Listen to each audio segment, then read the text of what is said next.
কেন ইউফ্রেটিস নদীকে নিয়ে এত মানুষের চিন্তা? কারণ এটা পৃথিবীর সেই বিরল জায়গার একটি, যেটা বাইবেল প্রথম বইতেও আসে, শেষ বইতেও আসে।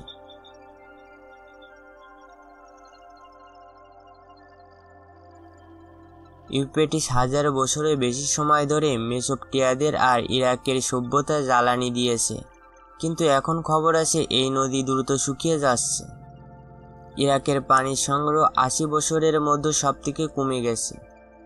কিছু গবেষণা বলে গত শতাব্দী তুরস্ক, সিরিয়া আর ইরাকের ড্যাম বানানোর কারণে ইউফ্রেটিস পানি প্রবাহ 60% প্লাস কমছে। এখন প্রশ্ন, এটা কি শুধু পরিবেশ সংকট, নাকি বাইবেল ভবিষ্যৎবাণীও একটি ইঙ্গিত? বাইবেল ইউফ্রেটিসকে এডেন বাগান থেকে বয়ে যাওয়া নদীগুলোর একটি বলে। সেই নদীর ধারে ছিল বাবিল, সেই জায়গা যেখানে লোকেরা স্বর্গ ছোঁয়া টায়ার বানানোর চেষ্টা করেছিল।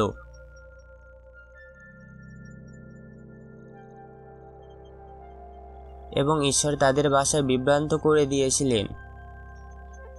কিন্তু প্রকাশিত বাক্য এই নদীর ভবিষ্যতে যুদ্ধের মঞ্চ বানিয়ে দিয়েছে। লেভিশন 9 বলে যে ইউফ্রেটিস নদীর নিচে 4 জন শক্তিশালী পতিত ফেরেশতা বাঁধা আছে। এক নির্দিষ্ট বছর, মাস, দিন, ঘন্টা তাদের মুক্তি দেওয়া হবে এবং তারা 1/3 মানুষ হত্যা করবে। অনেক পণ্ডিত মনে করে এরা সেই উচ্চ র্যাঙ্কের ফেরেশতা যারা লুফিয়ার সাথে পড়েছিল। প্রকাশিত বাক্য 16 বলে, ষষ্ঠ ফেরেশতা যখন তার বোল ঢালবে, ইউফ্রেটিসের পানি শুকিয়ে যাবে। উদ্দেশ্য এটাই, পূর্ব দিকের রাজাদের জন্য পথ তৈরি হবে এবং তারা যাবে সেই জায়গা যেটির নাম হিব্রুতে আর্মাগেডন, অর্থাৎ ইউফ্রেটিস শুকানো, পৃথিবীর সবথেকে বড় যুদ্ধের প্রস্তুতি। আজকের মিডিয়া ইউফ্রেটিস শুকানো নিয়ে কথা বলছে।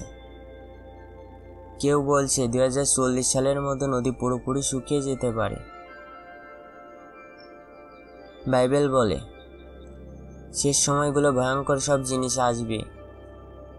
2 সাক্ষীর আগমন, পৃথিবীর বড় দুর্যোগ, অদ্ভুত অতিপ্রকৃতি শক্তি, কিন্তু সবথেকে ভয়ঙ্কর ভবিষ্যৎবাণী, র্যাপচারও না, এন্টিসেপ্টরও না,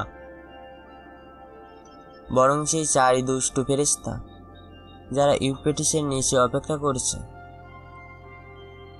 শেষ বাইবেল খ্রিস্টাব্দে একটি কথা বলছে, যখন এই সময় দেখা শুরু হবে, মাথা উঁচু করো, কারণ মুক্তি কাছেই। বন্ধুরা, ভিডিওটি যদি ভালো লেগে থাকে তাহলে সাবস্ক্রাইব করতে ভুলবেন না।